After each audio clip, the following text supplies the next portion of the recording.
Brazil நாட்டில் ஒரு கிராமத்தில் இருந்த பழைய தேவாலயத்தின் சுவர்களும் கூரையும் மிகவும் பழுதடைந்து இடிந்துவிடும் நிலையில் இருந்தது.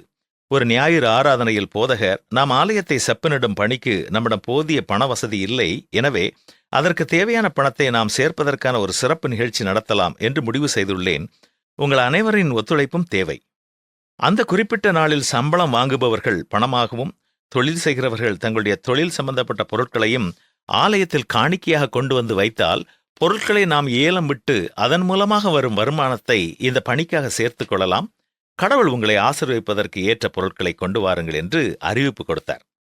போதகர் குறிப்பிட்ட அந்த நாளும் வந்தது. ஆடை வியாபாரம் செய்கிறவர்கள் ஆடைகளை கொண்டு வந்தார்கள், காய்கறி வியாபாரம் செய்கிறவர்கள் காய்கறிகளை கொண்டு வந்தார்கள், மற்ற வீடு கட்டுவதற்கான பொருட்களை விற்பனை செய்கிறவர்கள் அப்படிப்பட்ட பொருட்களை கொண்டு வந்தார்கள். மாத சம்பளம் வாங்குபவர்கள் பணத்தை கொண்டு வந்து படைத்தார்கள். ஆலய ஆராதனை முடிந்தவுடன் வெளியே வந்த அத்தனை பேருக்கும் பெரிய அதிர்ச்சி காத்திருந்தது. ஏனென்றால் எல்லா பொருட்களின் மத்தியிலும் ஒரு சவப்பெட்டியும் இருந்தது. நம்முடைய சபையில் யார் மரித்து போனார்கள் என்று யோசித்து பார்த்து கொண்டிருந்த பொழுதுதான் அது திறந்திருப்பதையும் அது புதிது என்பதையும் கண்டுகொண்டார்கள். பின்னர் அதை கொண்டு வந்தது சபையில் உள்ள ஒரு ஆசாரி என்றும் அவருடைய தொழிலே சவப்பெட்டி செய்வதுதான் என்பதையும் புரிந்து கொண்டார்கள். ஏல நேரம் வந்தது. எல்லா பொருட்களும் ஏலமிடப்பட்டன. திடீரென்று ஒரு முதியவர் எழுந்து நின்று, அந்த சவப்பெட்டியை 15,000 ரூபாய்க்கு நான் எடுத்துக் கொள்ளுகிறேன், அதை போதகருக்கு அன்பாக கொடுக்கிறேன் என்றார். உடனே போதகர் எழுந்து, நான் அதை 30,000 ரூபாய்க்கு ஏலம் எடுக்கிறேன், அதை நம்முடைய செயலாளர் அவர்களுக்கு அன்பளிப்பாக கொடுக்கிறேன் என்றார். துடிதுடித்து போன செயலாளர், அதை 50,000 ரூபாய்க்கு நான் ஏலம் எடுக்கிறேன், மேலும் அதை சபை ஊழியருக்கு கொடுக்கிறேன் என்று சொன்னார். இப்படி சபை கமிட்டி அங்கத்தினர் ஒவ்வொருவரும் ஒரு பெரும் தொகையை கொடுப்பதாக சொல்லி மற்றும் ஒருவருக்கு பரிசு அளிப்பதாக சொன்னார்கள்.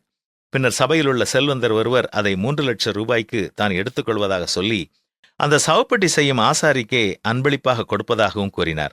ஆசாரி அதை அன்போடு ஏற்றுக்கொண்டு தன்னுடைய கடைக்கு எடுத்துச் சென்றார். அந்த ஆசாரியை கேவலமாக பார்த்த அனைவருடைய உள்ளத்திலும் ஆச்சரியம் பொங்கியது.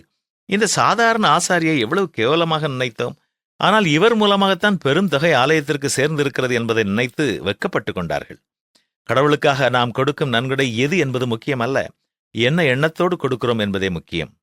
சீஷன் என்னும் நாமத்தின் நிமித்தம் ஒரு கலசம் தண்ணீர் மாத்திரம் குடிக்க கொடுக்கிறவனும் தன் பலனை அடையாமற் போகான் என்று மெய்யாகவே உங்களுக்கு சொல்லுகிறேன் என்று நம்முடைய ஆண்டவராகிய இயேசு கிறிஸ்துவும் கூறியிருக்கிறார். கடைசியாக நாம் கடவுளுக்கு எப்போது கொடுத்தோம்? சிந்தித்து பார்ப்போமா?